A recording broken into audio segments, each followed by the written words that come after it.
భారతదేశం భౌగోళిక శాస్త్రంలో మనం ఇప్పటివరకు 3 చాప్టర్లని క్షుణ్ణంగా చెప్పుకోవడం జరిగింది. ఒకటి ఉనికి క్షేత్రీయ అమరిక గురించి చెప్పుకున్నాం. 2 నైసర్గిక స్వరూపాన్ని గురించి చెప్పుకున్నాం. 3 భారతదేశ నదీ వ్యవస్థను గురించి చెప్పుకున్నాం.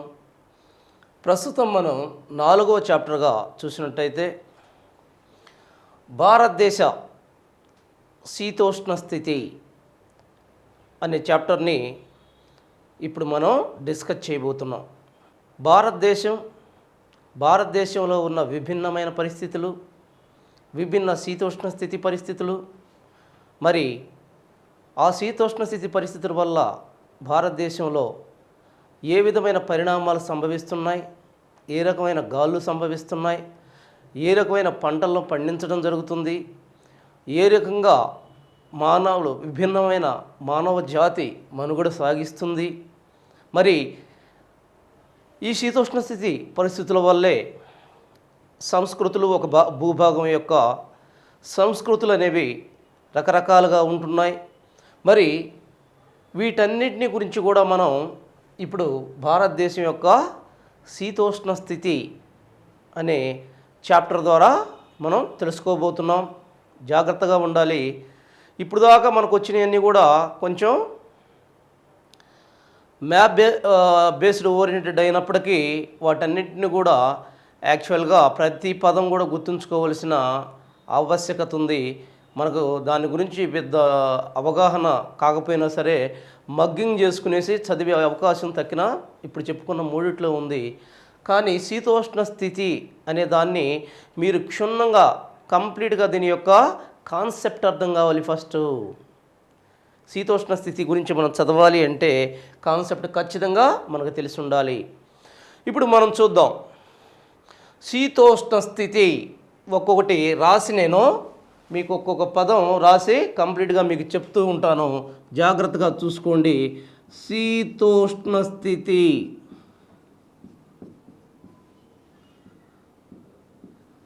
శీతోష్ణ స్థితి. ఈ శీతోష్ణ స్థితి అని మనం చూసినట్టయితే అసలు శీతోష్ణ స్థితి అంటే ఏంటి, వాతావరణం అంటే ఏంటి, వీటి రెండిటికి సంబంధం ఉందా? రెండిటికి సంబంధం ఉంది. శీతోష్ణ స్థితిలోని ఒక భాగాన్నే మనం వాతావరణము అంటున్నాము. మనం చూసినట్టయితే ఏదైతే ఒక భౌగోళిక ప్రాంతంలో మన చుట్టూ విస్తరించి మన జీవించడానికి కావలసిన పరిస్థితులు ప్రతిరోజువారీ మనకు జీవించడానికి కావలసిన మన చుట్టూ ఉన్న గాలి వ్యవస్థను మనం ఆ గాలిలో ఉన్న విభిన్నమైన శీతోష్ణ స్థితి కారకాలను మనం వాతావరణం అంటున్నాం. మరి ఈ శీతోష్ణ స్థితికి ఇక్కడ మనకు కనిపిస్తున్న వాతావరణానికి సంబంధం ఉందా?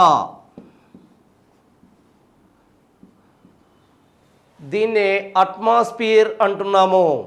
మరి ఈ వాతావరణపు పొర భూమి చుట్టూ అనేక కిలోమీటర్ల మీద విస్తరించి భూమిని ఒక పొర వలె కప్పి ఉంచుతూ సూర్యుడి నుంచి వచ్చే అనేక రకమైన కిరణాలని, హానికరమైన కిరణాలని ఆపివేస్తూ మంచి కిరణాలని భూమి మీదకు ప్రసరింపజేస్తూ మానవాళి జీవించటానికి కారణమైన వాతావరణపు పొర భూమి చుట్టూ విస్తరించి ఉంది. మరి శీతోష్ణ స్థితిలో వాతావరణం అనేది ఒక భాగంగా మనం చూస్తున్నాం. అది వాతావరణ పొర. దాన్ని అక్కడ వదిలివేస్తే ఇక్కడ భూమి మీద మనకి 2 విభిన్నమైన పరిస్థితులు కనిపిస్తాయి.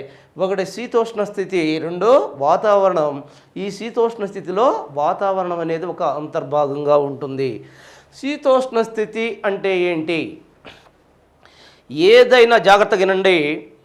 ఏదైనా ఒక భౌగోళిక ప్రాంతంలో ఉన్న ఉష్ణోగ్రత, వర్షపాతం, పీడనం, ఆర్ద్రత వంటి అంశాల యొక్క సగటును కొన్ని సంవత్సరాలకు తీసుకుంటే, అధిక కాలానికి లేదా కొన్ని సంవత్సరాలకు తీసుకుంటే దానిని శీతోష్ణ స్థితి అంటారు.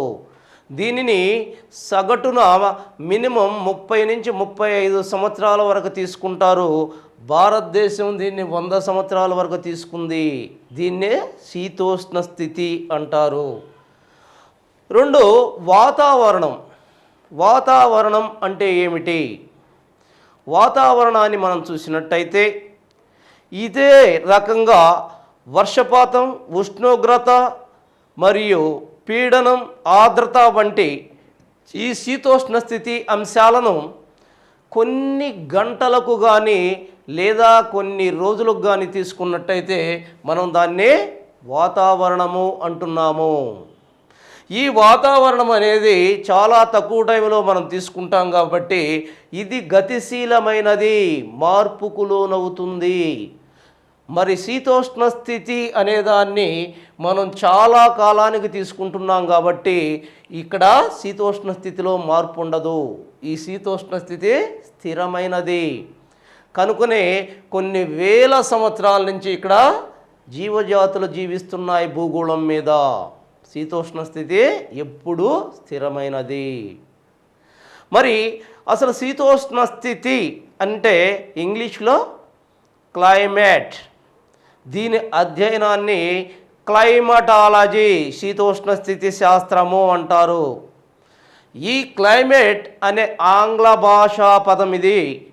ఈ ఆంగ్ల భాషా పదానికి మూల పదం ఏమిటి?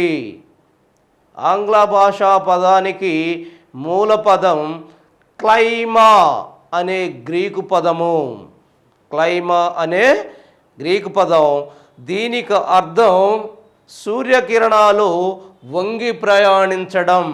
దీనికి అర్థం సూర్యకిరణాలు వంగి ప్రయాణించడం. సో ఈ రకంగా శీతోష్ణ స్థితి అనేది మనకు విభిన్నంగా కనిపిస్తూ ఉంది. శీతోష్ణ స్థితి భారతదేశంలో చూసినట్టయితే మన భారతదేశంలో అనేక రకాలైన శీతోష్ణ స్థితిలో కనిపిస్తూ ఉన్నాయి. భారతదేశాన్ని ఇక్కడ చూడండి ఒక్కసారి. ఈ భారతదేశం అనేది ఇంతకుముందు క్లాసులో మనం చెప్పుకున్నాం 8 డిగ్రీల 4 సెకన్ల నుండి 37 డిగ్రీల 6 సెకన్ల అక్షాంశాలు ఉత్తరాక్షాంశాల మధ్య ఏర్పడడం వలను, అంతేకాకుండా కర్కట రేఖ భారతదేశాన్ని 2 సమభాగాలుగా చేయడం వలను 23.5 డిగ్రీల ఉత్తర కర్కట రేఖ దీన్ని 2 సమభాగాలుగా చేయడం వలను మరి భారతదేశంలో ఉత్తర భారతదేశ ప్రాంతము, ఈ ఉత్తర భారతదేశ ప్రాంతము ఉప ఆయన రేఖ శీతోష్ణ స్థితిగాను, దక్షిణ భాగము ఆయన రేఖ శీతోష్ణ స్థితిగాను ఉంటుందని శాస్త్రవేత్తలు, అంతేకాకుండా అనేక మంది మెటీరియాలజిస్ట్స్ ఊహించటం జరిగింది. అయితే ఉత్తరాన ఉన్న హిమాలయ పర్వత వ్యవస్థ, ఉత్తరం నుంచి వచ్చే చైనా నుంచి కానీ రష్యా నుంచి కానీ వచ్చే అతి చలిగాలులని ఆపివేయడం వల్ల భారతదేశంలో మొత్తం కూడా ఒకే రకమైన శీతోష్ణ స్థితి, యూనిక్ క్లైమేట్ ఏర్పడడానికి కారణమయ్యింది. మరి ఈ యూనిక్ క్లైమేట్ భారతదేశంలో ఆయన రేఖ శీతోష్ణ స్థితిగా ఉన్నది. అయితే శాస్త్రజ్ఞులు ఒక విషయాన్ని గమనించడం జరిగింది. ఆ విషయం ఏంటంటే భారతదేశం మీద ఋతుపవనాల ప్రభావం. ఋతుపవనాలు భారతదేశంలోకి సరిగా ప్రవేశించినప్పుడు ఈ ప్రాంతంలో పుష్కలమైన పంటలను పండించగలుగుతున్నారు. ఋతుపవనాలు సరిగా రాకుండా ఉన్నప్పుడు కరువు కాటకాలు భారతదేశంలో ఏర్పడుతున్నాయి. ఈ విషయాన్ని గమనించిన శాస్త్రవేత్తలు భారతదేశం అనేది ఋతుపవన ప్రభావం వల్ల ప్రభావితం అవుతుంది కాబట్టి భారతదేశం యొక్క శీతోష్ణ స్థితిని ఆయన రేఖ ఋతుపవన శీతోష్ణ స్థితిగా గుర్తించారు. అభ్యర్థులు గమనించాలి. ఇప్పుడు భారతదేశాన్ని ఏ శీతోష్ణ స్థితి అని అంటున్నారు? ఋతుపవన ఆయన రేఖ ఋతుపవన శీతోష్ణ స్థితిగా మనం చెప్పుకోవచ్చు. తర్వాత మనం చూసినట్టయితే భారతదేశం యొక్క శీతోష్ణ స్థితి అనేక రకాల కారకాల వల్ల ప్రభావితమవుతూ ఉంది. అనేక రకమైన కారకాలు ఏంటి అవి? ఫస్ట్గా చూసినట్టయితే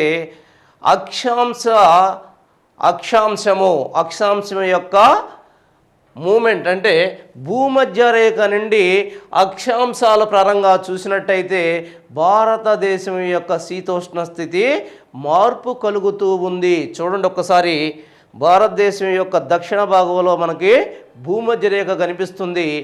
భూమధ్య రేఖ నుంచి భూమధ్య రేఖకు దగ్గరగా ఉన్న ప్రాంతాలు అధిక వేడిని కలిగి ఉంటాయి. ఎందుకంటే సూర్యకిరణాలు భూమధ్య రేఖ మీద నిట్ట నిలువుగా పడడం వల్ల ఆ ప్రాంతాలన్నీ కూడా అధిక ఉష్ణోగ్రతను కలిగి ఉంటాయి. మరి భూమధ్య రేఖ నుంచి ఉత్తరంగా ఉన్న ప్రాంతాలు కానీ దక్షిణంగా ఉన్న ప్రాంతాలు కానీ క్రమేణా భూమధ్య రేఖ నుంచి ఉత్తరంగా పోయే కొద్దీ దక్షిణంగా పోయే కొద్దీ ఆ టెంపరేచర్స్ అంటే ఉష్ణోగ్రతలు క్రమేణా తగ్గుతూ ఉంటాయి. ఈ విషయాన్ని గమనించాలి. భారతదేశం కూడా దీనికి మినహాయింపు కాదు. భారతదేశంలో చూడండి, దక్షిణంగా ఉన్న తమిళనాడు, ఆంధ్రప్రదేశ్, ఈ కర్ణాటక, ఈ ప్రాంతాల్లో ఉష్ణోగ్రతలు అధికంగా ఉంటాయి. ఇక్కడి నుంచి ఉత్తరంగా పోయే కొద్దీ జమ్మూ కాశ్మీర్, ఈ శ్రీనగర్, పంజాబ్, హర్యానా ఈ ప్రాంతాల్లో ఉష్ణోగ్రతలు తక్కువగా ఉంటాయి. ఈ విషయాన్ని గమనించాలి. మరి రెండవ కారకంగా చూస్తే సముద్ర సామీప్యత. జాగ్రత్తగా చూడండి, ఇవి రెండు కూడా భారతదేశం మూడు వైపులా సముద్రం చేత ఆవరించబడి ఉంది. ఈ సముద్రానికి దగ్గరగా ఉన్న ఏ ప్రాంతాలు అయినప్పటికీ తీర ప్రాంతాలు అంటారు వీటిని. ఈ తీర ప్రాంతాల్లో అంతా కూడా ఉష్ణోగ్రతలు ఎప్పుడు కూడా అధికంగా ఉండవు, మరీ అల్పంగా ఉండవు. మోడరేట్ టెంపరేచర్స్ ఇక్కడ గమనించవచ్చు. అయితే తీర ప్రాంతం నుంచి దూరంగా ఉన్న ప్రాంతాలు అంటే ఖండ మధ్య ప్రాంతాలు అంటారు. మరి ఈ ఖండ ప్రాంతాలలో కాంటినెంటల్ ఏరియాస్ అంటారు, ఖండ ప్రాంతాలు. మరి ఈ ఖండ ప్రాంతాల్లో ఈ మధ్యలో ఉన్న ఖండ ప్రాంతాలను మనం చూసామంటే అధిక ఉష్ణోగ్రతలు ఇక్కడ కనిపిస్తాయి. మనకి అధిక ఉష్ణోగ్రతలు ఈ ప్రాంతంలో కనిపిస్తాయి. శీతోష్ణ స్థితి భారతదేశంలో ఏ విధంగా వేరియేషన్ కలిగి ఉంది, తేడా కలిగి ఉందని నేను చెప్తున్నాను. మరి దేనివల్ల తేడా కలిగి ఉంది? రెండోది ఏం చెప్పాను? సముద్ర సామీప్యత, అంటే సముద్రానికి దగ్గరగా ఉన్న ప్రాంతాలు అల్ప ఉష్ణోగ్రతని అంటే అల్ప లేదా మాధ్యమిక ఉష్ణోగ్రతను కలిగి ఉంటే, సముద్ర తీరానికి దూరంగా ఖండ మధ్యలో ఉన్న ప్రాంతాలు అధిక ఉష్ణోగ్రతని లేదా కంప్లీట్గా -డిగ్రీ ఉష్ణోగ్రతని కలిపి ఉంటాయి. ఇది మీరు గమనించాలి. మూడవదిగా మనం చూసినట్టయితే పశ్చిమ అలజడులు. ఈ పశ్చిమ అలజడులు భారతదేశాన్ని ఏ విధంగా, వీటినే వెస్టర్న్ డిస్టర్బెన్సెస్ అంటారు. ఈ పశ్చిమ అలజడులు వేటిని ఎక్కువగా మా భారతదేశ క్లైమేట్ని ఏ విధంగా ఇవి ఇన్ఫ్లుయెన్స్ చేస్తున్నాయి అని కానీ మనం చూసినట్టయితే, పశ్చిమ అలజడులు అనేవి మధ్యధరా సముద్రం నుంచి వచ్చి భారతదేశంలోనికి చొచ్చుకుని వచ్చినప్పుడు అవి ఇస్తున్న వర్షపాతం వల్ల ఇక్కడ భారతదేశంలో ఉన్న టెంపరేచర్స్ తగ్గిపోతాయి. ఆ రకంగా పశ్చిమ అలజడులు, కనుమలు కాదు అలజడులు, ఈ విధమైన టెంపరేచర్లో వేరియేషన్స్ కారణం అవుతున్నాయి. తద్వారా శీతోష్ణ స్థితి మార్పులకు కారణమవుతున్నాయి. ఆ తర్వాత మనం చూసినట్టయితే చక్రవాతాలు. ఏంటి ఈ చక్రవాతాలు? మనకి అక్టోబర్ నవంబర్ నెలల్లో ఈ తీర ప్రాంతాల్లో మనకి కనిపించే తుఫాన్లే మనం చక్రవాతాలు అంటున్నాము. అల్పపీడన ద్రోణులుగా చెప్పవచ్చు. ఇవి ఈ నెలల్లో ఈ తీర ప్రాంతాన్ని చాలా బలంగా దాగుతాయి. మరి ఈ ప్రాంతాల్లో అంతకుముందు వర్షపాతం లేకుండా ఉంటుంది. ఎప్పుడైతే తుఫాన్లు వచ్చాయో అక్కడ కంప్లీట్గా వాతావరణం మారిపోతుంది. అప్పటి వరకు వెచ్చగా ఉన్న అది వాతావరణంలో తేమ శాతం పెరుగుతుంది, వాతావరణం కూల్ అయిపోతుంది, వర్షపాతం భయంకరంగా కురుస్తుంది. అంతేకాకుండా గాలులతో కూడిన ఉరుములతో కూడిన పరిస్థితి ఈ ప్రాంతాల్లో మనకి దీనివల్ల కనిపిస్తుంది. ఆ తర్వాత మనం చూసినట్టయితే ఈ ప్రాంతాల్లో మనం చూసినట్టయితే జెట్ స్ట్రీమ్లు అంటున్నాము. భారతదేశంలో జెట్ స్ట్రీమ్స్ అనే దాన్ని మనం చూసినట్టయితే భారతదేశంలో అసలు జెట్ స్ట్రీమ్స్ అంటే ఏంటి? ఆ జెట్ స్ట్రీమ్స్ యాక్చువల్గా ఆకాశంలో ఉంటాయి, బలమైన గాలులు అవి, తర్వాత వస్తుంది మన క్లాస్లో. మరి ఈ బలమైన గాలులు భారతదేశంలో ఋతుపవనాలు భారతదేశంలోకి రావడానికి లేదా రాకపోవడానికి ఈ జెట్ స్ట్రీమ్లు కారణమవుతున్నాయి. జెట్ స్ట్రీమ్లు బలంగా ఉన్నప్పుడు ఋతుపవనాలు భారతదేశంలో ప్రవేశించలేవు, తద్వారా కరువులకు కారణమవుతున్నాయి. అదేవిధంగా ఎల్నినో లానినా అనే ఒక రెండు ఇక్కడ పరిస్థితులు మనకు కనిపిస్తాయి. ఎల్నినో అనేది పెరు దేశంలో ఉన్న పెరు తీర ప్రాంతంలో ఉన్న ఒక ఉష్ణ సముద్ర జలరాశి. మరి ఈ కవోష్ణ ప్రవాహం, సముద్ర ప్రవాహం ఉన్నప్పుడు పెరు తీరంలో భారతదేశంలో కరువులకు కారణమవుతుంది. అదే లానినా పరిస్థితి ఉన్నప్పుడు వరదలకు కారణమవుతుంది. ఈ విధంగా కూడా ఇవి దాన్ని ప్రభావితం చేస్తున్నాయి భారతదేశం యొక్క శీతోష్ణ స్థితిని. అంతేకాకుండా అనేక కారకాలు భారతదేశం యొక్క శీతోష్ణ స్థితిని ప్రభావితం చేస్తూ ఉన్నాయి. మరి మీరు వాటన్ని విషయాన్ని గురించి కూడా మీరు క్షుణ్ణంగా తెలుసుకోవాలి. తర్వాత మనం చూసినట్టయితే భారతదేశం శీతోష్ణ స్థితిని అనేక రకాలుగా వర్గీకరించడం జరిగింది. మరి వాతావరణ శాస్త్రజ్ఞులు, భారతదేశ వాతావరణ శాస్త్రజ్ఞులు భారతదేశాన్ని 4 శీతోష్ణ స్థితి కాలాలుగా గుర్తించారు. భారతదేశం యొక్క శీతోష్ణ స్థితిని 4 శీతోష్ణ స్థితి కాలాలుగా వాళ్ళు విభజించారు. ఏంటి ఆ శీతోష్ణ స్థితి కాలాలు అని మనం చూసినట్టయితే 4 ఇంపార్టెంట్ కాలాలుగా దీన్ని విభజించటం జరిగింది. దీనిలో మనం చూసినట్టయితే మొదటిగా శీతాకాలము. శీతాకాలము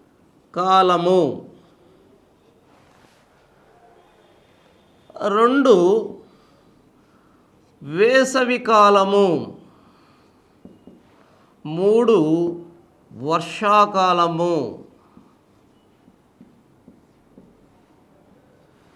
ఈ వర్షాకాలాన్ని మనం నైరుతి ఋతుపవన కాలము, ఈశాన్య ఋతుపవన కాలము అని పిలుస్తున్నారు. ఈశాన్య ఋతుపవన కాలము అని పిలుస్తున్నారు. దీనిలో మనం చూసినట్టయితే శీతాకాలం భారతదేశంలో ఏ నెలల్లో వస్తుంది? వాస్తవంగా భారతదేశంలో కాలాన్ని ఆనాటి కాలంలో చూసినట్టయితే భారతదేశంలో కాలాన్ని 12 నెలలుగా, తెలుగులో 12 నెలలుగా చేశారు. చైత్రం, వైశాఖం ఈ మాసాలుగా గుర్తించడం జరిగింది. తెలుగు నెలల ప్రకారం అయితే ఫస్ట్ నెల వచ్చేసి చైత్రము.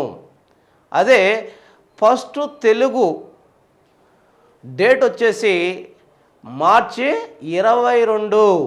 అదే లీప్ సంవత్సరం అయితే మార్చి 21గా చెప్పుకుంటారు.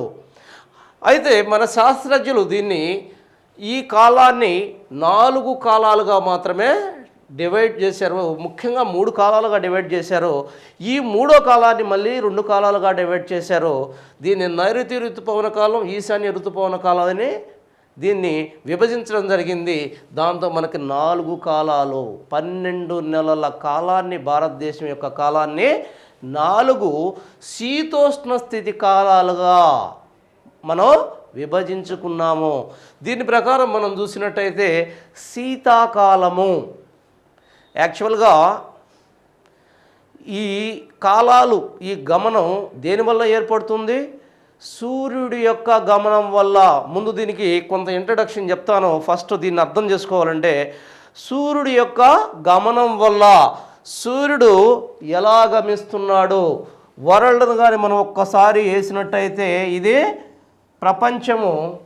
ఈ ప్రపంచం మధ్యగా భూమధ్య రేఖ గీయబడింది. దీనికి ఉత్తరంగా 23.5 డిగ్రీలు ఉత్తర అక్షాంశాన్ని, కర్కట రేఖ 23.5 డిగ్రీలు, దీన్ని నార్త్, దీన్ని కర్కట రేఖ అని, ఇది భూమధ్య రేఖ తెలిసిందే మీకు. ఇది దక్షిణంగా 23.5 డిగ్రీల అక్షాంశాన్ని ఏమంటున్నాం? 23.5 డిగ్రీల సౌత్ అక్షాంశాన్ని, దీన్ని మకర రేఖ అనేది మీకు తెలిసిందే. సూర్యుడి యొక్క గమనం దక్షిణంగా మకర రేఖ మీద నుండి ప్రారంభమై ఉత్తరంగా ప్రయాణిస్తున్నాడు. ఉత్తరం నుంచి మళ్ళీ దక్షిణంగా ప్రయాణిస్తున్నాడు. ఇక్కడ మీరు గమనించాలి, ఈ విషయాలు చాలా సీరియస్గా గమనించాలి. అర్థమయ్యే కాన్సెప్ట్ కాదు, చాలా క్రిటికల్ ఏరియా. చూడండి ఒక్కసారి. దక్షిణం నుంచి ఉత్తరంగా ప్రయాణిస్తున్నాడు, ఉత్తరం నుంచి దక్షిణంగా ప్రయాణిస్తున్నాడు. ఇక్కడ మీరు గమనించాల్సింది ఒకటే, సూర్యుడు ఇక్కడి నుంచి ఇక్కడ ధ్రువాల దగ్గరికి పోవట్లేదు. చూడండి, ఇక్కడ ఇవి ధ్రువాలు. 90 డిగ్రీలు నార్త్, 90 డిగ్రీ సౌత్. ఇక్కడికి వెళ్ళాడా సూర్యుడు? వెళ్ళట్లేదు. మరి కిందకు వచ్చాడా? కిందకు రావట్లేదు. ఎక్కడ గమనిస్తున్నాడు? 23.5 డిగ్రీల నార్త్, 23.5 డిగ్రీల సౌత్. మనం చెప్పుకోవాలంటే కర్కట రేఖ మకర రేఖల మధ్య ఉత్తరంగా దక్షిణంగా చలిస్తూ ఉన్నాడు. వీటినే ఆయనాంతాలు అంటారు. వీటినే ఆయనాంతాలు అంటారు.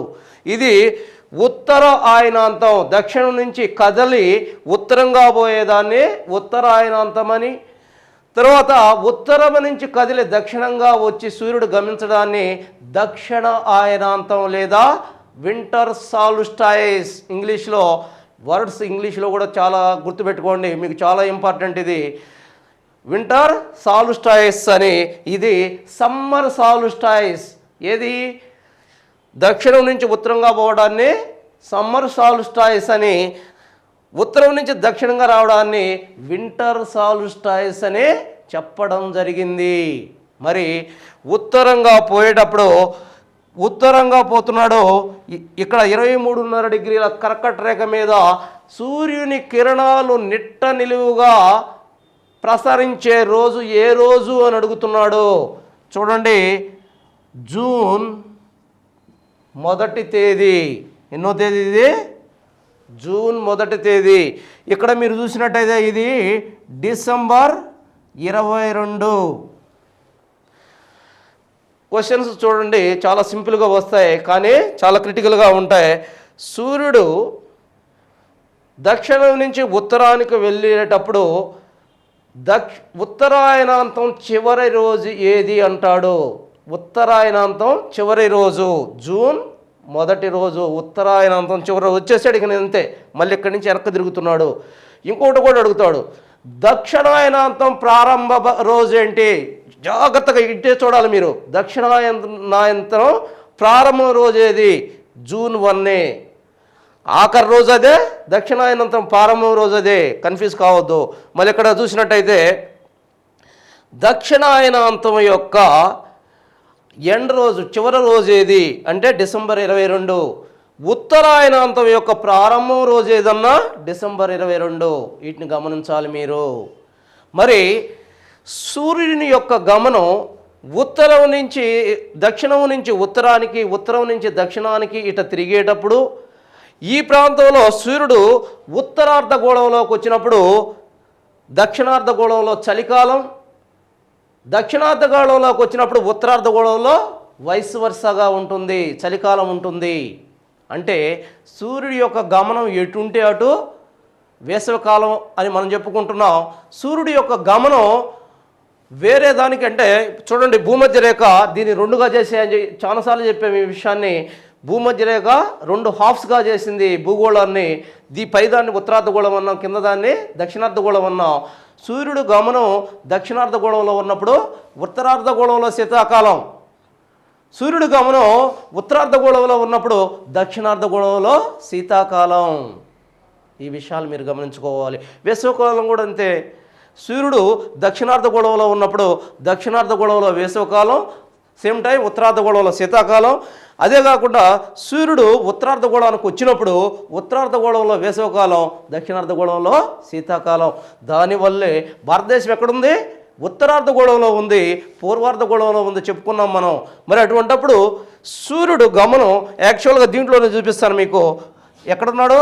మన భారతదేశం ఎక్కడుంది? ఇది భారతదేశం, ఇది భారతదేశం. సూర్యుడు ఉత్తరాయణంలో, ఇది ఉత్తరాయణం అంటున్నాం కదా, ఉత్తరాయణంలో వస్తూ ఉన్నాడు.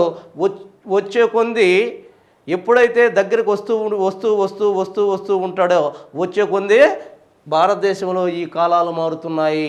భారతదేశంలో కాలాలు ఏర్పడటానికి మెయిన్ కారణం సూర్యుని యొక్క ఉత్తరాయణం అని మనం చెప్పుకోవచ్చు, సూర్యుని యొక్క గమనమని మనం చెప్పుకోవచ్చు. సో ఇంతవరకు మీకు అర్థమైంది కదా. దీన్ని బట్టి మనం చూసినట్టయితే దీనివల్ల భారతదేశంలో 4 కాలాలు మనకు కనిపిస్తున్నాయి. ఇప్పుడు చెప్పండి, సూర్యుడు మనకు భారతదేశంలో శీతాకాలం. ఏ నెలలో ఉండవచ్చు శీతాకాలం అంటే? అసలు శీతాకాలం అంటే ఏంటి? అత్యధిక, అన్నిటికన్నా అన్ని కాలాల కన్నా అత్యధిక చలి నమోదయ్యే, అంటే ఉష్ణోగ్రతలు అత్యల్పంగా నమోదయ్యే కాలాన్ని మనం శీతాకాలంగా చెప్పుకోవచ్చు.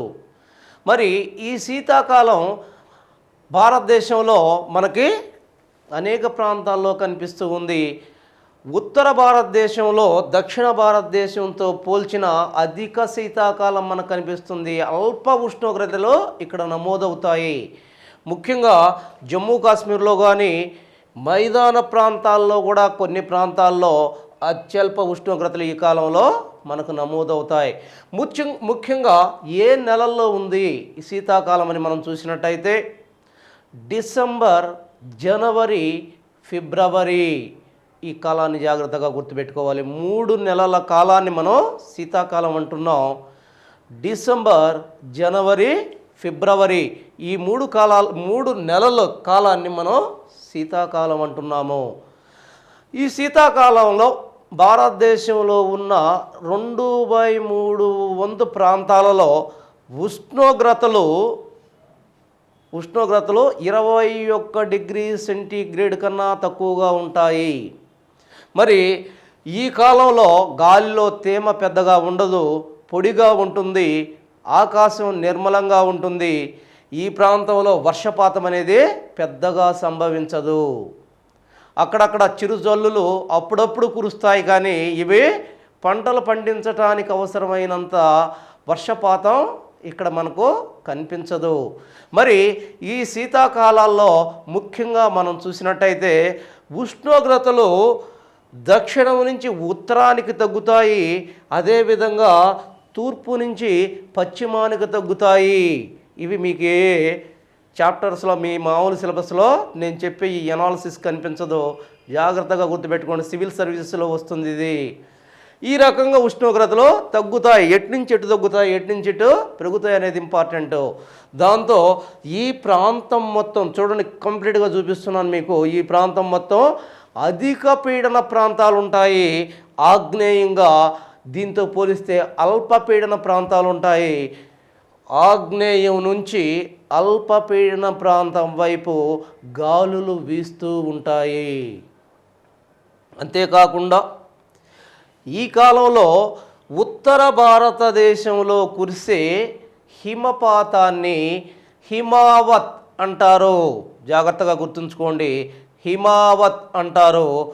ఇది ఆ కాలంలో ఈ ఉత్తర భారతదేశంలో గోధుమని చాలా ఎక్కువగా పండిస్తారు. మరి ఆ గోధుమ పెరుగుదలకు ఈ హిమావత్ అనే వర్షపాతం చాలా అవసరమవుతుంది.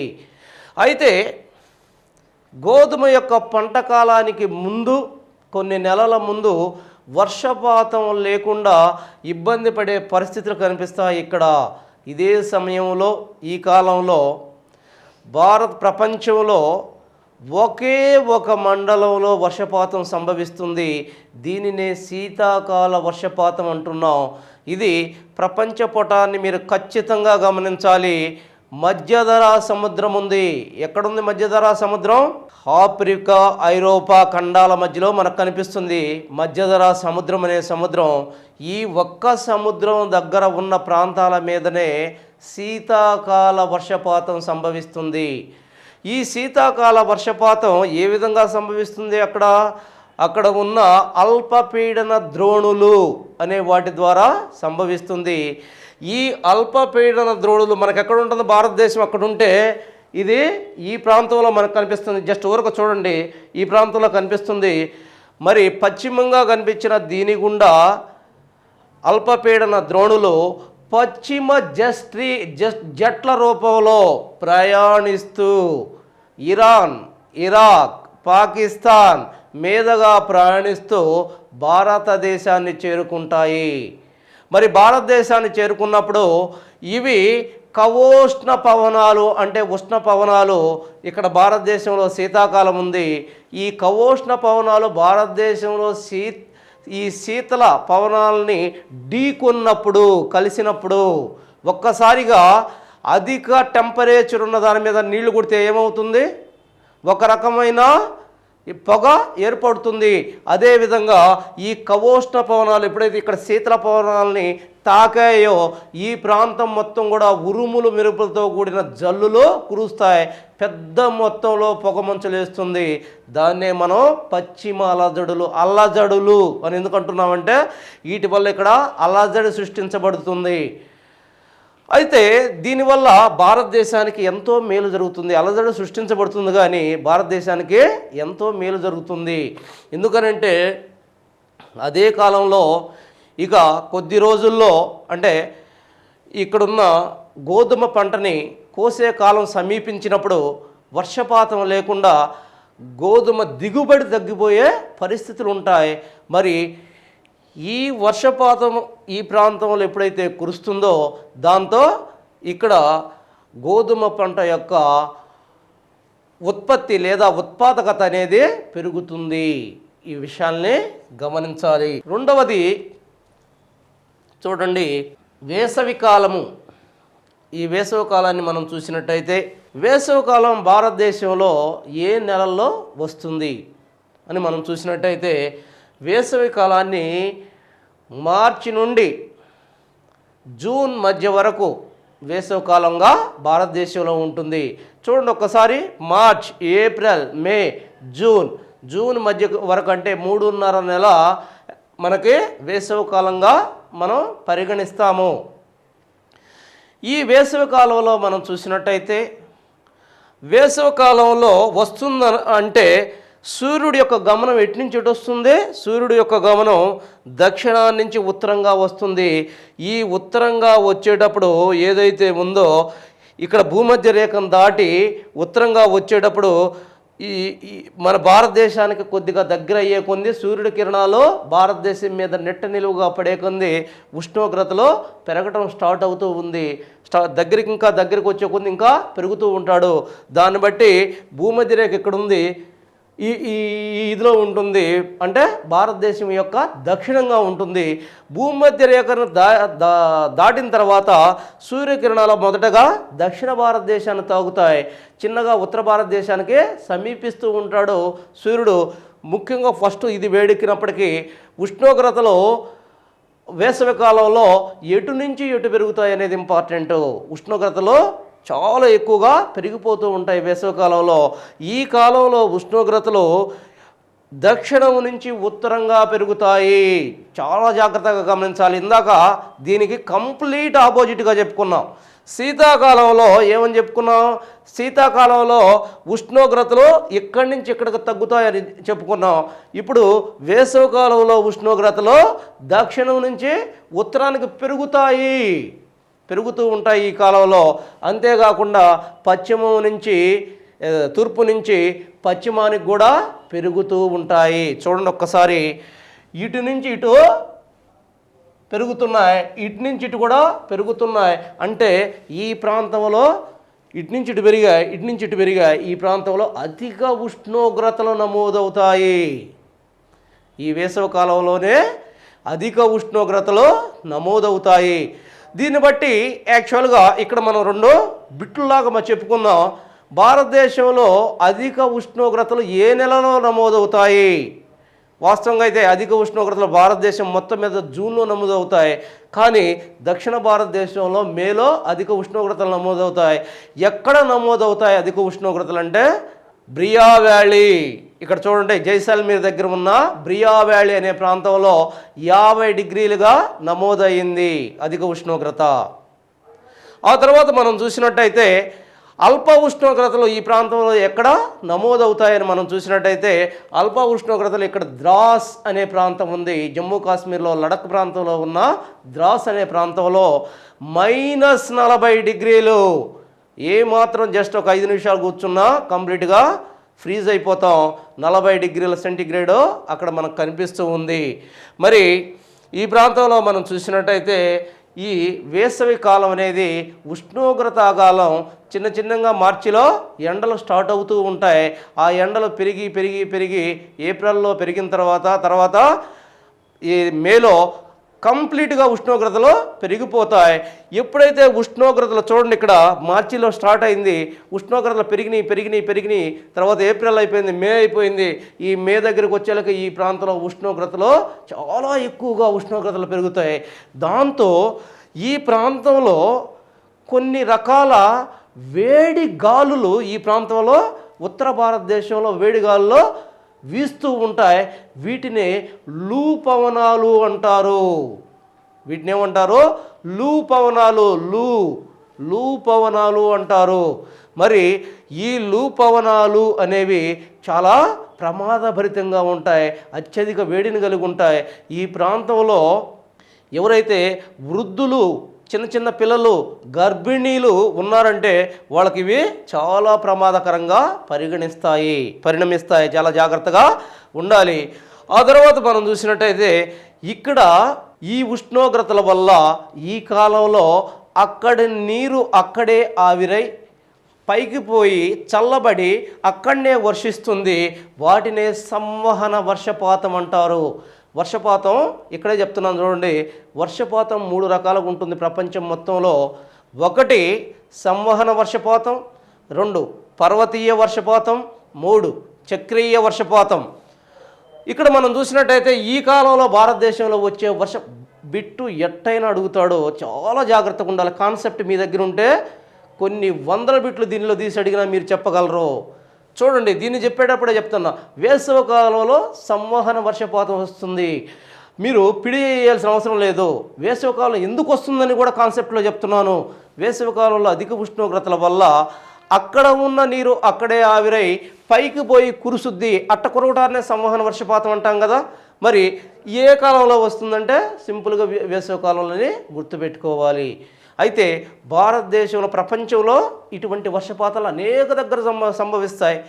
ముఖ్యంగా భూమధ్య రేఖ వద్ద సంభవించే ప్రతి వర్షపాతం సంవహన వర్షపాతమే. అటువంటి వర్షపాతం భారతదేశంలో ఏ కాలంలో వస్తుందంటే వేసవి కాలంలో అని చెప్తున్నాము. మరి వేసవి కాలంలో వచ్చిన ఈ సంవహన వర్షపాతాన్ని భారతదేశంలో వివిధ పేర్లతో పిలుస్తున్నారు. ఏ పేర్లు అవి? వీటినే 4 o'clock షవర్స్ అంటున్నారు, ఋతుపవన ఆరంభ జల్లులు అంటున్నారు.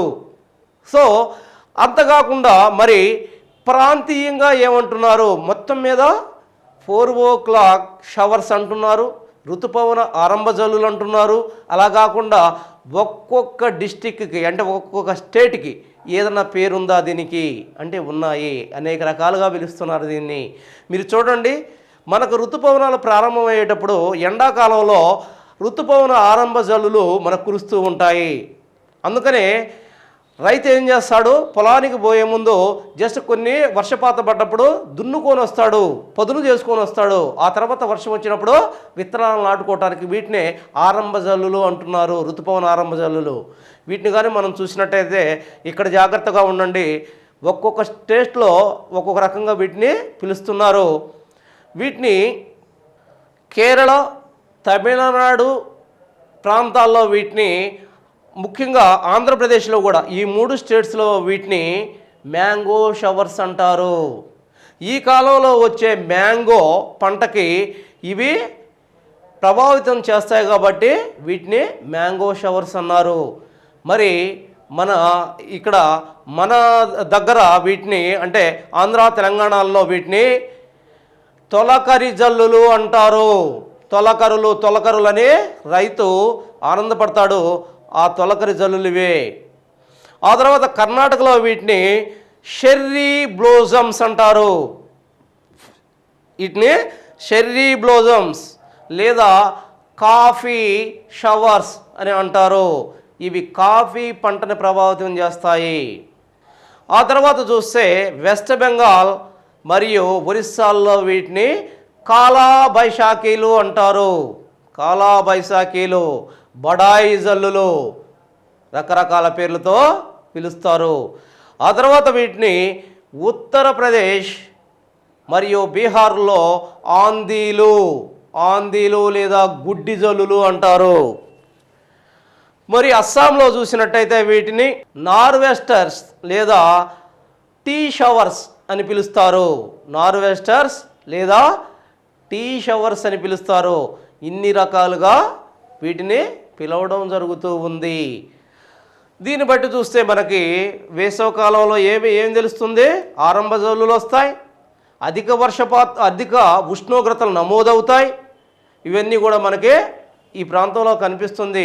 ఉష్ణోగ్రతలు 30 డిగ్రీల సెంటీగ్రేడ్ వరకు నుంచి ఆ పైన ఉష్ణోగ్రతలు నమోదవుతాయి భారతదేశం మొత్తం కూడా. మరి దీని యొక్క ముఖ్యమైన లక్షణం ఏంటంటే అధిక ఉష్ణోగ్రతలు, అల్ప ఆర్ద్రత తక్కువగా ఉంటుంది. అధిక ఉష్ణోగ్రతలు ఉంటాయి, ఆకాశం అంతగా పలుచగా కనిపిస్తూ ఉంటుంది. మరి ఉష్ణోగ్రతలు మొత్తం కూడా అధికంగా విస్తరించి ఉంటాయి. వర్షాభావ పరిస్థితులు తీవ్రంగా కనిపిస్తూ ఉంటాయి. ఆ తర్వాత వర్షాకాలము, దీన్ని ఏమంటున్నాం? వర్షాకాలము అంటున్నాము. మరి వర్షాకాలాన్నే మనం ఋతుపవన కాలము అంటున్నాము. వర్షాకాలాన్ని భారతదేశంలో ఋతుపవన కాలము అంటున్నారు. ఈ వర్షాకాలం మనం చూస్తే 2గా వర్గీకరించాం. ఫస్ట్ అసలు ఋతుపవనాలు అంటే ఏమిటి అనేది మనం ఖచ్చితంగా గమనించాలి. ఋతుపవనాలు అనేది మనం చూసినట్టయితే ఇది మాన్సూన్స్ అనే ఇంగ్లీష్ వర్డ్. మాన్సూన్స్ అనేది ఇంగ్లీష్ వర్డ్. దీనికి మూల పదం మౌసం అనే అరబిక్ వర్డ్. మౌసం అనే అరబిక్ వర్డ్ లేదా మాన్సిన్స్ అనే మలయాళ పదము. దీనికి అర్థం ఋతువు, తిరిగి ప్రయాణించటం. This is called the reversal of wind system. ఋతుపవనాలు అంటే ఇవి కాలాన్ని బట్టి వీచే పవనాలు, కాలాన్ని బట్టి తిరిగి వీచే పవనాలుగా మనం చెప్పుకోవచ్చు. కాలానుగుణంగా దిశను బట్టి దిశను మార్చుకునే పవనాలుగా దీన్ని చెప్పడం జరిగింది ఋతుపవనాల గురించి. మరి ఋతుపవనాల గురించి అనేక అధ్యయనాలు జరిగాయి. ఎందుకనంటే భారతదేశం యొక్క ఋతుపవన వ్యవస్థ తక్కిన ఋతుపవన వ్యవస్థలకు భిన్నంగా ఉంది. దీనికి కారణం భారతదేశం కింద ఉన్న హిందూ మహాసముద్రానికి పైన ఉన్న భారతదేశం యొక్క ఖండ ప్రాంతం సమానంగా ఉన్నందువల్ల ఇక్కడ ఋతుపవన వ్యవస్థ అనేది ప్రత్యక్షంగా స్పెసిఫిక్గా మనకు కనిపిస్తూ ఉంది. ఋతుపవన వ్యవస్థ అనేది పవనాలు భారతదేశంలోకి ఎంటర్ అయి మరలా తిరిగి హిందూ మహాసముద్రంలోకి రివర్సల్ అవ్వటం, వ్యతిక్రమణ అనేది ఇక్కడ క్లియర్గా మనకు కనిపిస్తూ ఉంది. ఈ విషయాన్ని శ్రద్ధగా గమనించాలి. మరి ఈ ఋతుపవన వ్యవస్థ భారతదేశంలో ఎప్పటి నుంచో ఉన్నప్పటికీ మరి దీన్ని గురించి అనేక సిద్ధాంతాలు భారతదేశంలో దీన్ని గురించి చెప్పడానికి ఎలా ఏర్పడుతుంది ఋతుపవనాలు, కొన్ని హిందూ మహాసముద్రంలో నుంచి వచ్చి కాలానుగుణంగా భారతదేశంలో వర్షించి ఆ తర్వాత మరలా హిందూ మహాసముద్రంలోకి వెళ్ళిపోతున్నాయి. దీనికి కారణం ఏంది? ఏ సిస్టమ్, మరి అది దేవుడి శక్తా లేకపోతే అది ప్రకృతి శక్తా?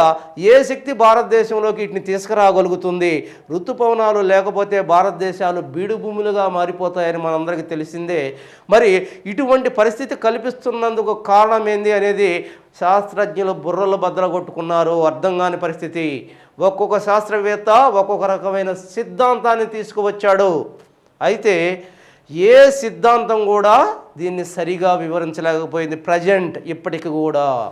అయితే కొన్ని సిద్ధాంతాలు, ఇంపార్టెంట్ సిద్ధాంతాలు, కొంతమంది ముఖ్యమైన ఎవరైతే ఉన్నారో సైంటిస్ట్స్, వాళ్ళ యొక్క కొన్ని సిద్ధాంతాలను మనం జ్ఞప్తికి తెచ్చుకోవాలి. ఎందుకంటే సిలబస్ ప్రకారం వీటిలో క్వశ్చన్స్ వస్తున్నాయి కాబట్టి. ముఖ్యంగా మనం చూసినట్టయితే 4 సిద్ధాంతాలను మనం చూద్దాం. 1 క్లాసికల్ సిద్ధాంతము, 2 వాయు రాశి సిద్ధాంతము, 3 వాకర్ సిద్ధాంతము, 4 జెట్ స్ట్రీమ్ సిద్ధాంతము. ఏంటిది? జెట్ స్ట్రీమ్ సిద్ధాంతము. దీంట్లో మనం చూసినట్టయితే క్లాసికల్ సిద్ధాంతము, ఈ క్లాసికల్ సిద్ధాంతం అనేది ఎక్కువ మంది ఆమోదం పొందిన సిద్ధాంతాన్ని మనం క్లాసికల్ సిద్ధాంతం అంటున్నాం. ఈ సిద్ధాంతం ప్రకారం మనం చూసినట్టయితే క్లాసికల్ సిద్ధాంతం అసలు ఏం చెప్తుంది, క్లాసికల్ సిద్ధాంతం ఏం చెప్తుంది అనే దానికి ముందు కొన్ని విషయాలను మనం గమనించాలి. అంతకు ముందు కాలంలో ఏదైతే ప్రాచీన కాలంలో ఋతుపవనాల గురించిన సమాచారం మనకి ఋగ్వేద గ్రంథాలలోను, అంతేకాకుండా బుద్ధిస్ట్ గ్రంథాల్లోనూ, గ్రీకు గ్రంథాల్లోనూ ఈ సమాచారం మనకి కనిపించింది. అయితే ఋతుపవనాల గురించిన సమగ్రమైన సమాచారాన్ని మనకు అందించింది మాత్రం అరబ్బులు. ఈ అరబ్బుల్లో మనం చూసినట్టయితే అరబ్ యాత్రికుడైన ఆల్ మసూది, అరబ్ యాత్రికుడైన ఆల్ మసూది ఎవరితో వచ్చాడు? ఆల్ మసూది చరిత్ర ప్రకారం చూసినట్టయితే గజనీ మహమ్మద్ అనే రాజుతో భారతదేశంలోనికి ప్రవేశించాడు. ప్రవేశించిన బాగ్దాద్ నుంచి ప్రవేశించిన ఆల్ మసూది తన కితాబ్ ఉల్ హింద్ అనే గ్రంథంలో ముఖ్యంగా ఈ ఋతుపవనాల గురించి ప్రస్తావించడం జరిగింది. అంతేకాకుండా హిందూ మహాసముద్రం యొక్క ప్రభావం భారతదేశ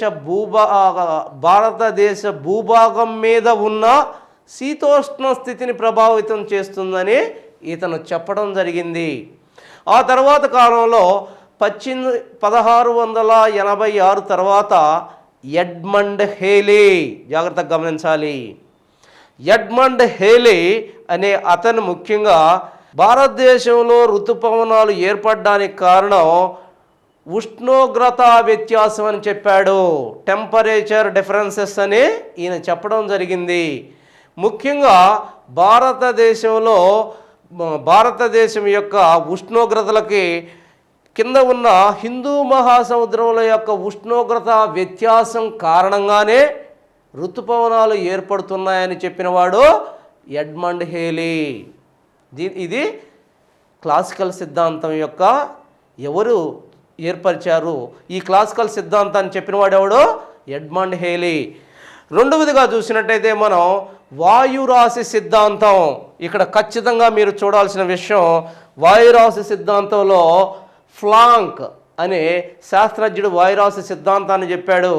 ఈ సిద్ధాంతం ప్రకారం 2 వాయురాశులు భూమధ్య రేఖ దగ్గరకు వచ్చేసి కలుస్తూ ఉంటాయి. చూడండి, ఇది మీరు పాఠ్యాంశం ఏ పాఠ్యాంశం చదివినా మీకు వచ్చే పరిస్థితి ఇది చూడండి. ఇక్కడ మీరు గమనించినట్టయితే మనకి ఈ రెండింటిని ఏమన్నా, ఇది కర్కట రేఖ, ఇది కిందది మకర రేఖ అని చెప్పుకున్నాం. ఈ కర్కట రేఖ మకర రేఖలో మనం చూసినట్టయితే ఈ ప్రాంతాల నుంచి కొన్ని వాయురాశులు భూమధ్య రేఖ వైపుకు ప్రయాణిస్తూ ఉంటాయి. మీరు ఏ చిన్న పుస్తకం తీసుకున్నా ఇది మీకు కనిపిస్తుంది. ఎట్ట ప్రయాణిస్తాయి? ఈ రకంగా ప్రయాణిస్తాయి. అంటే భూమధ్య రేఖ వైపు ఎటు నుంచి ప్రయాణిస్తున్నాయి? పైన ఉత్తరార్ధగోళం నుంచి ఇది 23.5 డిగ్రీల ఉత్తర రేఖాంశం. ఇక్కడి నుంచి వీటిని ఏమంటున్నారు? యాక్చువల్గా ట్రేడ్ విండ్స్ అంటున్నాము. వీటిని ట్రేడ్ వ్యాపార పవనాలు అంటున్నాము. ఈ రెండిటి మధ్య భూమధ్య రేఖకి రెండు పక్కల ఉన్న ఈ ప్రాంతాల నుంచి భూమధ్య రేఖ వైపు ప్రయాణించే గాలులను మనం వ్యాపార పవనాలు అంటున్నాము. ఉత్తరంగా ఉన్న ఉత్తరాన్ని నుంచి ప్రయాణించే వ్యాపార పవనాలు ఎటు నుంచి ప్రయాణిస్తున్నాయి? ఈశాన్యం నుంచి ప్రయాణిస్తున్నాయి. వీటిని ఈశాన్య వ్యాపార పవనాలు అంటున్నారు. మరి అదేవిధంగా ఇటు చూడండి, దక్షిణం నుంచి పయనించే వ్యాపార పవనాలని ఎటు నుంచి ప్రయాణిస్తున్నాయి? ఇవే ఆగ్నేయం నుంచి ప్రయాణిస్తున్నాయి. చూడండి, ఎటు నుంచి స్టార్ట్ అయినాయి? ఆగ్నేయం నుంచి. ఆగ్నేయ వ్యాపార పవనాలు అంటారు. ఇక్కడ ఈశాన్య వ్యాపార పవనాలు, ఇక్కడ ఆగ్నేయ వ్యాపార పవనాలు. రెండు ఎక్కడ కలుస్తున్నాయి? చూడాలి, ఎక్కడ కలుస్తున్నాయి? భూమధ్య రేఖ వద్ద కలుస్తున్నాయి. ఈ కలిసే ప్రాంతాన్ని ఇంటర్ ట్రాపికల్ కన్వర్జెన్స్ జోన్ అంటారు. ఇటు చాలా జాగ్రత్తగా గమనించాలి. ఇంటర్ ట్రాపికల్ కన్వర్జెన్స్ జోన్, అంతర ఆయన రేఖ అభిసరణ మండలము. అంతర ఆయన రేఖ అభిసరణ మండలం అంటున్నారు. ఇంటర్ ట్రాపికల్ కన్వర్జెన్స్ జోన్ ఇది. ఈ జోను ఇది ఇలా ఉంటుంది. ఈ జోను బాగా చూసినట్టయితే మనం ఒక ఏరియా గట్ట కనిపిస్తుంది. ఐటీసీజెడ్ జోన్ అంటాం ఇది. మరి ఇది స్థిరంగా ఉంటుందా? ఈ జోన్ అంటే స్థిరంగా ఉండదు. ఏదైతే సూర్యుడు ఉత్తరార్ధగోళానికి ప్రయాణించినప్పుడు ఈ జోన్ కూడా ఉత్తరంగా కదులుతుంది. దక్షిణాంతానికి ప్రయాణించినప్పుడు దక్షిణంగా ప్రయాణిస్తుంది. అది మీరు కంపల్సరిగా గుర్తుపెట్టుకోవాలి. ఇక్కడ ఫ్లాంక్ అనే అతను మనకు ఏం చెప్తున్నాడు అంటే, ఎప్పుడైతే వేసవికాలం స్టార్ట్ అయ్యిందో సూర్యుడు ఉత్తరార్ధగోళానికి ప్రయాణిస్తాడు కదా.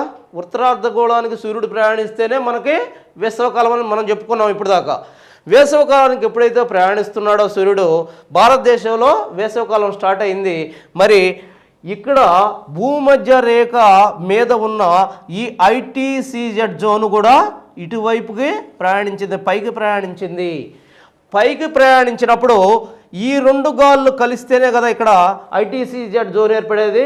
అందుకని చెప్పి ఈ కింద ఉన్న ఆగ్నేయ వ్యాపార పవనాలు భూమధ్య రేఖను దాటుకునేసి ఉత్తరార్ధగోళంలోకి ప్రవేశిస్తున్నాయి. వాటినే ఋతుపవనాలుగా ఈయన పేర్కొనడం జరిగింది. పేర్కొనడం జరిగింది. మరి మూడవదిగా మనం చూసినట్టయితే వాకర్ సైకిల్. ఆల్ఫ్రెడ్ వాకర్ అనే అతను 1992లో యాక్చువల్గా ఈ సిద్ధాంతాన్ని ప్రతిపాదించడం జరిగింది. ఈయన ప్రకారం పసిఫిక్ సముద్రం మీద ఒక పెద్ద వాయు మేఘం ఉండిందని, ఆ వాయుమేఘం ఎల్లినో కాలంలో వాయుమేఘం తూర్పుగా ప్రయాణిస్తుందని, దానివల్ల భారతదేశంలో కరువులు ఏర్పడతాయని, అదే లానినా కాలంలో ఆ వాయుమేఘం హిందూ మహాసముద్రం వైపుకు వస్తుందని, దానివల్ల భారతదేశంలో వరదలకు కారణమవుతుందని చెప్పినవాడు మనకి వాకర్. ఇతను వాకర్ సైకిల్ అంటారు దీన్ని. అంతేకాకుండా వాకర్ సైకిల్ యొక్క మెయిన్ థీమ్ భారతదేశాన్ని గురించి అలా చెప్పాడు. కానీ యాక్చువల్గా వాకర్ సైకిల్ అంటే ఏంటంటే హిందూ మహాసముద్రం, పసిఫిక్ మహాసముద్రాల మీద ఉష్ణోగ్రత లేదా వాతావరణ వ్యత్యాసాల వల్ల ఏర్పడే వాయురాశులు ఒక చక్రీయంగా తిరుగుతూ కదులుతూ ఉంటాయి. దాన్నే వాకర్ సైకిల్ అన్నారు. ఒక చక్రీయంగా సైకిల్ లాగా తిరుగుతాయి కాబట్టి దాన్నే వాకర్ సైకిల్ అంటున్నారు. తర్వాత జస్ట్రీమ్ థియరీ. ఏంటి జస్ట్రీమ్ థియరీ? ఎవరు ప్రతిపాదించారు? నేను చెప్పిన థియరీ మొత్తం మీకు వదిలేసిన మీరు అసలు ఎవరు ప్రతిపాదించారు చాలా జాగ్రత్తగా గుర్తుపెట్టుకోవాలి దీనిలో మనం చూసినట్టయితే జస్ట్రీమ్ థియరీని ఇన్ అనే శాస్త్రవేత్త ప్రతిపాదించడం జరిగింది. అసలు జస్ట్రీమ్స్ అంటే ఏంటి?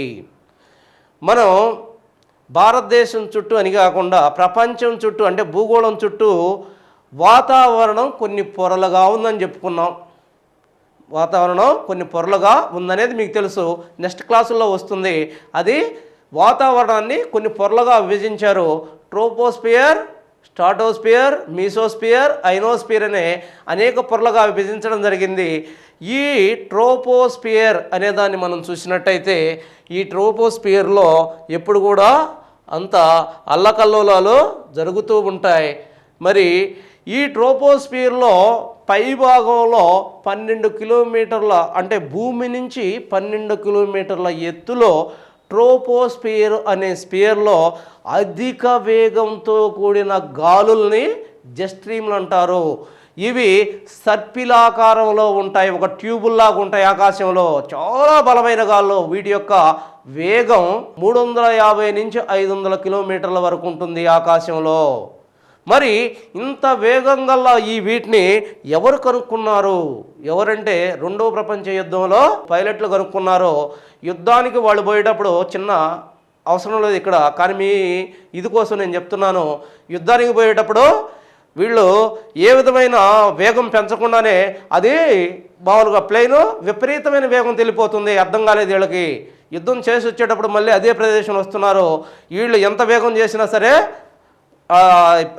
విమానం ముందుకు కదలట్లేదు. ఒక్కసారిగా ఈ పైలట్లకే భయపడ్డారు. ఆకాశంలో ఏదో శక్తులు ఉన్నాయని చెప్పి చాలా కాలం వరకు భయపడ్డారు అక్కడ నడపడానికి. ఆ తర్వాత కాలంలో చూస్తే అక్కడ ఒక గాలి వ్యవస్థ, చాలా వేగవంతమైన గాలి వ్యవస్థ, సుడులు తిరుగుతున్న గాలి వ్యవస్థ ఉందని, దానివల్లే ఇటు జరుగుతుందని చెప్పడం జరిగింది. వాటినే జెట్ స్ట్రీమ్స్ అన్నాం. మరి దాన్ని అక్కడ వదిలేస్తే భారతదేశానికి దానికి ఉన్న సంబంధం ఏంటి? ఈ అనే అతను ఋతుపవనాలకి దీనికి ఉన్న సంబంధం ఏందని చెప్తున్నాడు. ఇవి భారతదేశం మీద వేసవి కాలంలో పశ్చిమ జెట్ స్ట్రీమ్ రూపంలో ఇవి టిబెట్ మీదకి వెళ్ళిపోతాయని, శీతాకాలంలో తూర్పు జెట్ స్ట్రీమ్ రూపంలో భారతదేశంకు వస్తాయని ఇతను చెప్పడం జరిగింది. ఎప్పుడైతే ఇవి హిమాలయాల మీదకి వెళ్ళిపోతాయో పశ్చిమ జెట్ స్ట్రీమ్ రూపంలో, ఋతుపవనాలు భారతదేశంలో సాఫీగా ప్రయాణిస్తాయని, దాని ద్వారా వర్షపాతం సమృద్ధిగా భారతదేశంలో కురుస్తుందని, అలా కాకుండా ఈ పశ్చిమ జెట్ స్ట్రీము పైకి పోకుండా అంటే ఏదైతే ఈ టిబెట్ ప్రాంతానికి పోకుండా అది భారతదేశం యొక్క పైభాగానే ఉన్నప్పుడు ఈ ఏ అయితే ఋతుపవనాలు లోపలికి రాలేక అవి రాలేకపోతాయని, తద్వారా భారతదేశం క్షామ పరిస్థితులకు కారణమవుతుందని చెప్పి ఈయన చెప్పడం జరిగింది. సో ఈ రకంగా మనం నలుగురు యొక్క ముఖ్యమైన శాస్త్రవేత్తలు వాళ్ళు ఏ విధంగా ఋతుపవనాల గురించి వాళ్ళ యొక్క ఆలోచనలు చెప్పారు, వాళ్ళ యొక్క సిద్ధాంతాలను విశదీకరించారు అనే దాన్ని మనం ఇక్కడ క్షుణ్ణంగా అధ్యయనం చేసాం.